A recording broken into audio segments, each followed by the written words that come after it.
Jed Hoyer is talking a lot about wins above replacement, and I want to give my take on it next.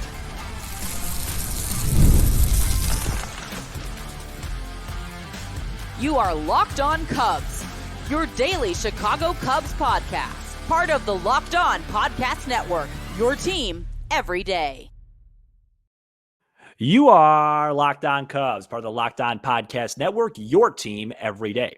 I'm Sam Olber, and I'm a lifelong fan, taking my passion into a discussion with you on all things Cubs. Thank you for being part of the show and making Locked On Cubs your first listen today. And the best way you can help us grow the show is to listen every day, like the video, and comment anything below. This episode is brought to you by Prize Picks. Download the app today and use code LOCKEDONMLB to win $50 instantly when you play your first $5 lineup.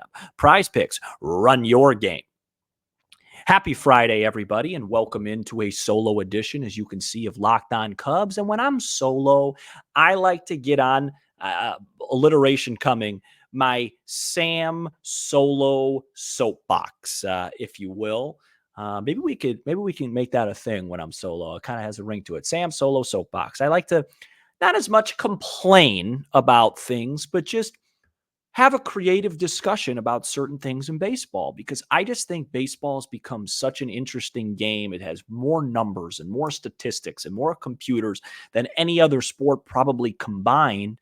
And I just think it really helps me to talk out loud about these things and learn different things. And maybe it helps you guys as well. So I want to talk about a couple of those things, talk about the playoff format, update the playoffs, and go from there. I think it'll be a fun show.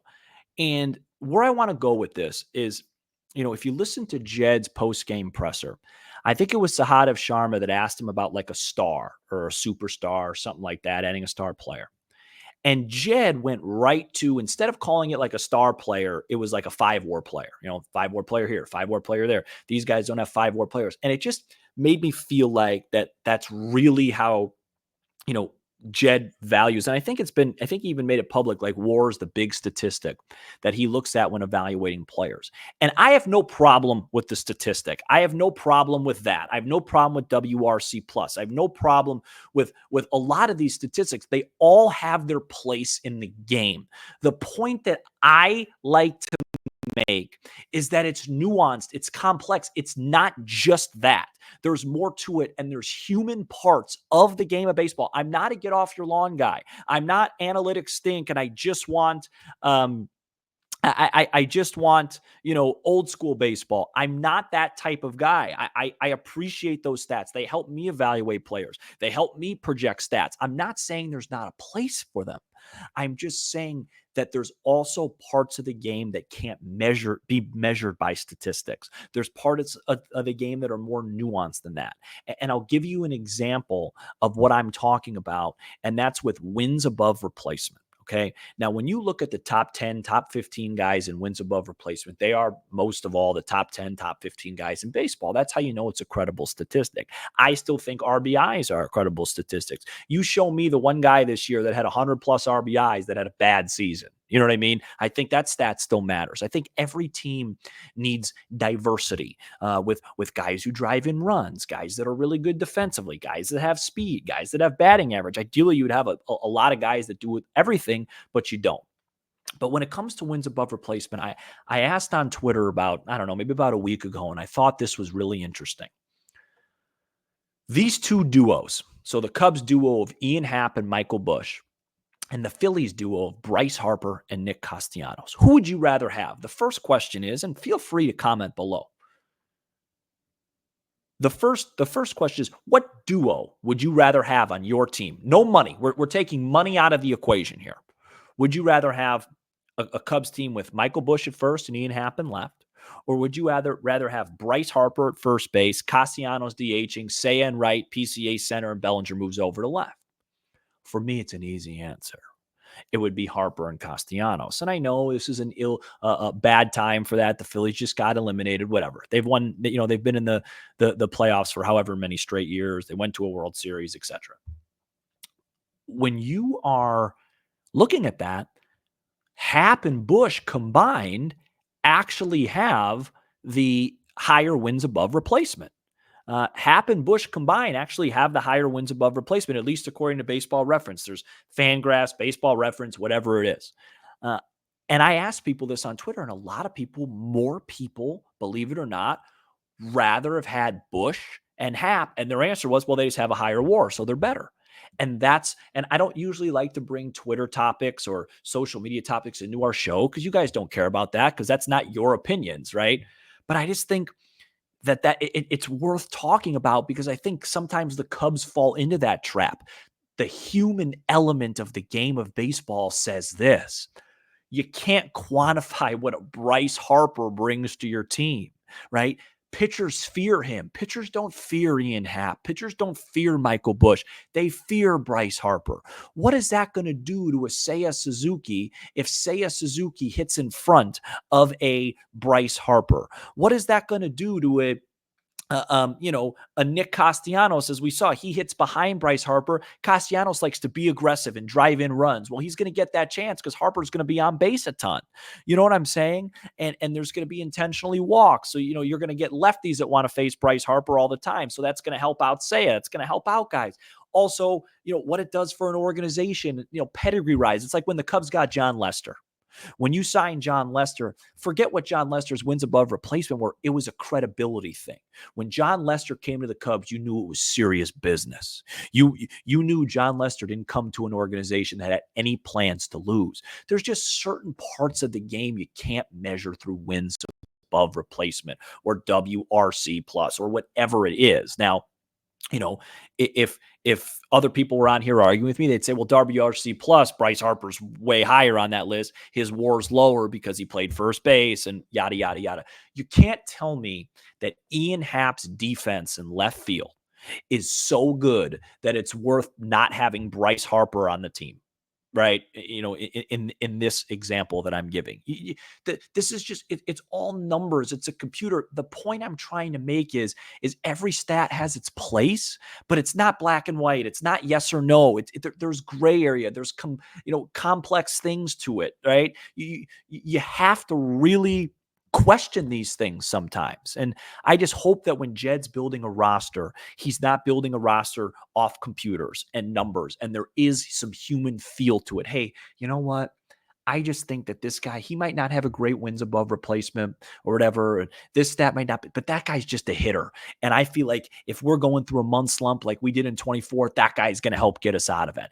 This guy's a great clutch hitter. This guy knows how to go the other way. This guy, you know what he's really good at doing? He's good at hitting really good pitching, and we need a guy like that. You have to have guys that complement each other. It's a complementary game.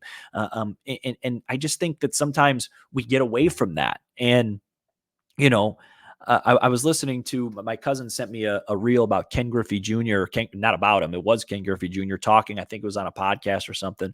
And he also made another point about, like, he was talking about launch angle. And he's like, yeah, you could hit a ball 103 miles an hour with a 25-degree launch angle, and it should be a home run. And he literally said, he goes, but what if you're playing in Chicago? Then it's not a home run. So you need to change your approach. Like that, it was so frustrating for me this year when we would have those home games and the wind was howling in at 25 miles an hour, and the Cubs just continued. They don't change their approach. Hey, all you can do is hit it hard and far. Well, no, not today. If the wind's blowing in 30 miles an hour from the lake, the ball's not going to leave the yard. So try and go the other way. Try and lay a bunt the other way. Try and steal. Like, I know that sounds crazy in this day and age, but I just don't think we play to win. It's like and it's not just the Cubs, it's everybody. It's like, yeah, over the course of 162, everything will play out. Well, it didn't this year. It didn't. And it didn't last year either. So there's different ways. And I just wish in baseball we could just get a little bit more feel. And I just hope Jed has a little bit more feel. Like, I'll give an example of what I'm talking about, and it didn't work, but I still loved it. In 2018, the Cubs acquired Daniel Murphy, if you guys remember that. And it didn't work out. I don't think he hit that well for the Cubs. I think he hit like 280, 290, and the Cubs lost, and he played a bad second base. I loved that signing. I loved it, and I will love it forever, even though it didn't work, because Murphy was such a proven postseason hitter, and it felt like he was the type of hitter that Cubs team was missing that year, and it didn't work out. But that was a guy that was like a feel type of move. Overall, is his wins above replacement? Did it really help the Cubs that much? No. But his specific set of skills, his bat to ball skills, seemed like a perfect fit for that Cubs team. It just didn't work out. And sometimes it doesn't work out. But I just want more of that instead of, all right, well, we already have a 3-WAR player here, 4-WAR player there, 5-WAR. It's all good. Let's move on. It's like, nah, let's have a little bit more feel to it. And like Griffey was saying, yeah, you can hit a ball 105 and 25, but what if the conditions, what if that's not going to be a homer? So they try and hit line drives. Griffey was saying that most of his home runs were by accident. He's just trying to hit the ball hard and not strike out. That's another thing, the strikeouts. And I know if Boog were on here, he'd say, hey, the stuff's so good today. Griffey didn't have to face those, that type of stuff. He'd say, the quickest way to score is the home run. And I'm not even disagreeing with that. But we don't really know because nobody has the approach of getting hits anymore. And I just think, I just think that there's both sides can win here. Analytics should absolutely be a part of the game. WAR is a great stat, but there's also more to it than that. Right. And whatever the Cubs are doing, and this is kind of the point I think Matt and I have tried to make for a while now, it's not working. Right. 83 wins isn't good enough. I don't care what your Pythag record is. I don't care the injuries. It's not good enough. So you have to look in the mirror and go, well, what can we change? And from the outside, I think one of the things they can change is just trying to have a little bit more feel and building a little bit more diverse roster instead of just labeling everybody by a number.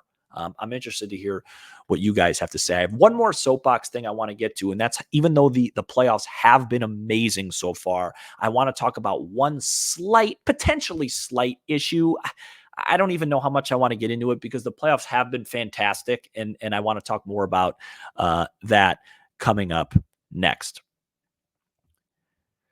This episode is brought to you by Robinhood. With Robinhood Gold, you don't need a silver spoon to eat up the financial favors of the 1%.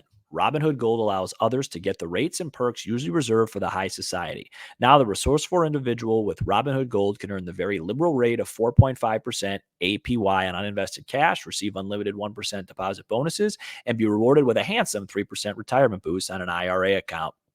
Robinhood Gold provides the privileges of a high net worth for any net worth. These generous benefits are now available for only $5 a month. The new gold standard is here with Robinhood Gold. Sign up at Robinhood.com/gold. Terms do apply. For product-specific disclosures, visit Robinhood.com/gold. Investing involves risks. Rate may change. Gold membership is offered by Robinhood Gold LLC. We are back here on Locked On Cubs, and the postseason has just been amazing.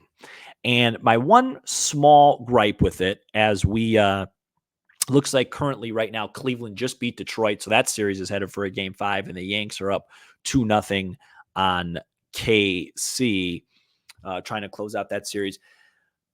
My only gripe is they got to figure out a way to limit the rest for the 1 and 2 seeds. It's just it is not fair for a team like the Phillies to sit on their hands or wait for 5 or 6 consecutive days when the Mets are playing some of the most high leverage, intense baseball. And by the way, the Mets deserve to go through, so no knock on the Mets. It's awesome, but you don't get 5-6 straight days off the entire season, and then you do before the biggest playoff series of the year, while the other team gets 1 day off after like the most dramatic comeback of all time. You guys know how I feel about momentum in baseball. It just doesn't make any sense.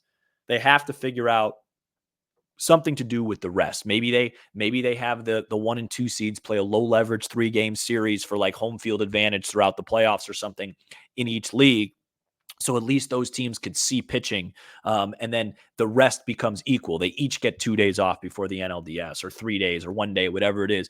It just feels like it's not right to ask these guys to take 5-6 days off. That's how many you get. What do you get? Monday through Thursday off for the All-Star break? And think about how we all look at the All-Star break. It's always like, hey, pre-All-Star break, this guy was this. But then after the All-Star break, he made those corrections. It's almost like a new season for some of these individual players. Look at Judge. He hasn't hit yet. His timing's off. He lost his timing during that break. If the Yankees can survive this series without him, you know a hot streak's coming. It's just a matter of time. But 3 bad games could get you eliminated in the DS. I just think they got to figure out a way to not give so many days off to the 1 and 2 seeds, even though it benefits the pitchers. Another easy way would just be to make all the Series 7 games from the DS, CS, and World Series, and just shorten the season by 5-6 games, or at least start it a week earlier. That's another way. But that's all. Otherwise, it's been amazing.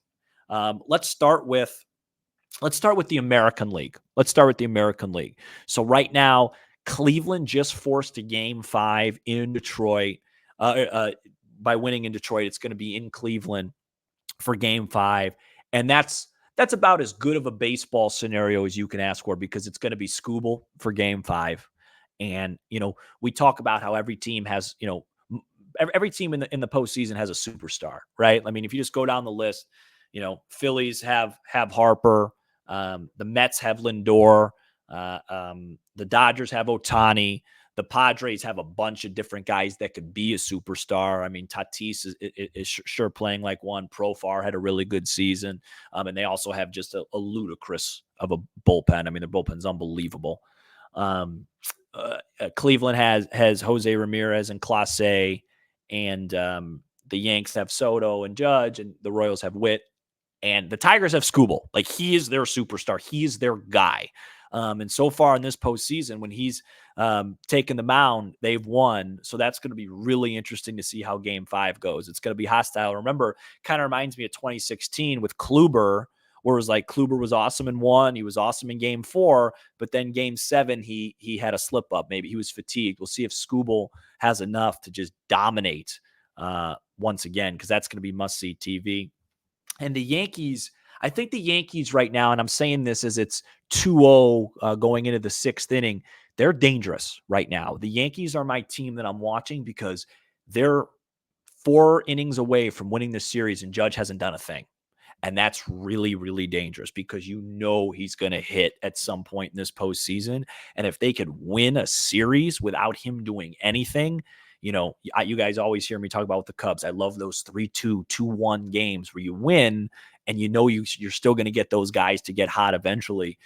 Keep an eye on that. That'll be really interesting to see how it goes. But the American League, it's been really good. People ask me all the time who I'm rooting for and all that great stuff. And the answer is, I'm just rooting for baseball. What's best for baseball? It's probably best for baseball that the Yankees come out of the American League. I think we've had plenty of Cinderella stories and fun, teams representing, each league. I think with the year Ohtani's had and the year Judge has had, I think it's best for the sport if the Yankees represent the American League.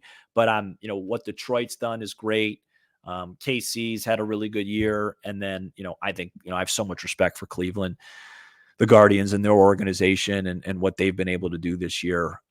So it'll be really interesting to see how that plays out. We're going to catch up on the National League, which has just been a whirlwind, coming up next. Today's episode is brought to you by Prize Picks. Prize Picks is America's #1 daily fantasy sports app with over 5 million active members. Prize Picks is the easiest and most exciting way to play daily fantasy sports. Unlike other apps on Prize Picks, it's just you against the numbers. All you do is pick more or less on 2 to 6 player stat projections and watch the winnings roll in. Get in on the daily action with your friends and become part of the Prize Picks community today. You can now win up to 100 times your money on Prize Picks with as little as 4 correct picks. You can turn $10 into $1,000. Sign up today and get $50 instantly when you play $5. You don't even need to win to receive the $50 bonus. It's guaranteed. Want to play Prize Picks alongside Drewski, Joe Budden, and MMA champ Sean O'Malley? You can now find community plays under the promos tab of the app to view entries of some of the biggest names in the Prize Picks community each week. Download the Prize Picks app today and use code LOCKEDONMLB for a first deposit match up to $100. That's code LOCKEDONMLB on Prize Picks for a deposit match up to $100. Prize Picks, run your game. Welcome back here on Locked On Cubs. I just want to talk about the National League postseason, which has just been, man, unbelievable. What a story the Mets have been. I mean, I think, I could be wrong on this, I think they have like the best record in baseball since June something. And I remember when they came into Wrigley, right around the time they were starting to get real hot, And if you remember, they took 2 of 3. They roughed up Imanaga's worst start of the year on Friday. Cubs beat McGill on Saturday, and then Sunday, it was a Sunday night baseball game that the Mets won. And that was right around the time they were starting to get hot. And that's the other thing, like what I was saying with the playoff format, like the Padres and the Mets, they've been better than the Phillies and the Dodgers for a while now. So there also is just an element of those teams might just be better than those teams. We'll see what happens with the Dodgers and Padres. But Francisco Lindor, I mean, can you imagine the stretch? The game-winning homer to send them to the playoffs in Atlanta. Unbelievable gutty walk to lead off the inning against Devin Williams to eventually set up the Alonso 3-run homer, and then the grand slam to beat the Phillies yesterday. And then you look at the Dodgers, Padres, really gutty win from the Dodgers without Freddie Freeman in game 4 to force a game 5. It's been a good series for Ohtani, not great. That game 5 is going to be electric. It's just going to come down to the Dodgers. They're going to have to score off Darvish because they're going to have to face Scott, Adam, Suarez. I mean, Estrada, former Cub. So is Jason Adam, because that Padres bullpen is going to be unleashed. When I watch these series, especially the National League, I of course think of it from a Cubs perspective, which I shouldn't do, but I do anyway, because I like to be upset. And I look at it and it's just like, you look at the Padres bullpen and you look at the Cubs bullpen. It's like, all right, that's a big difference. Like it's an unbelievable bullpen. And then, you look across the other side of the coin, and it's like, obviously you can't compare yourself to the Dodgers because of their high end star power, but like the Mets, they just got hot, but like Lindor played at the level that like Bellinger did, last year. Bellinger was super, super hot. Like you can't understate, or I guess you can't overstate how important just having one of those star guys is. And Bellinger last year, when the Cubs were 33-14, look what Bellinger's line was during that time. And, Jed talks about, well, you got to have guys overperform projections. I would love to just be able to go get a guy like that that's projected to be like that. Like Francisco Lindor is supposed to be that guy. For what he's getting paid, he's supposed to be a superstar, and he is playing like one. Shohei Ohtani is supposed to be like a superstar, and he plays like one. It doesn't always work out. Judge is having a bad postseason so far, but that's just what stood out to me. Because like you look at the rest of the Mets roster, I mean, the Cubs have, at least on paper, better starting pitching than the Mets. The Cubs don't have an Edwin Diaz, but I don't think their bullpens, it doesn't blow me away. Vientos is really good. Pete's Pete, but the difference when I look at that type of team is Lindor, but it's been an amazing postseason so far. And I usually don't watch a ton of postseason baseball, believe it or not, when the Cubs aren't in it, because I'm kind of depressed during that time, but this has just been, can't miss. It's been really good for the game. And like I said, I'm rooting for baseball this October. I just want people to get their eyes on baseball and, have conversations like we had in the first segment. So you learn about the game, and, hey, you know what? No, Sam, I disagree. I actually think you're wrong. That's great. Let's talk about it. Baseball's fun. I want baseball to be fun, and I want people to, I want to get baseball back to where it used to be. And, it's so much football. Like I like football a lot, but it's just so much football everywhere I look. It's like, I'm just glad that baseball is having their moment this October, because it has been awesome so far, and I can't wait of what's to come. Matt will be back next week. We're having a really good time so far this offseason. We appreciate your guys' support. Thank you so much for checking out this edition of Locked On Cubs. You give us 20 to 30 minutes, and we'll give you all things Cubs with a laugh or two along the way. Be sure to hit subscribe on YouTube, smash the like button for the algorithm, and leave a 5-star review on Apple, Spotify, and everywhere you get your podcasts. I'm Sam Olber, and this is Locked On Cubs.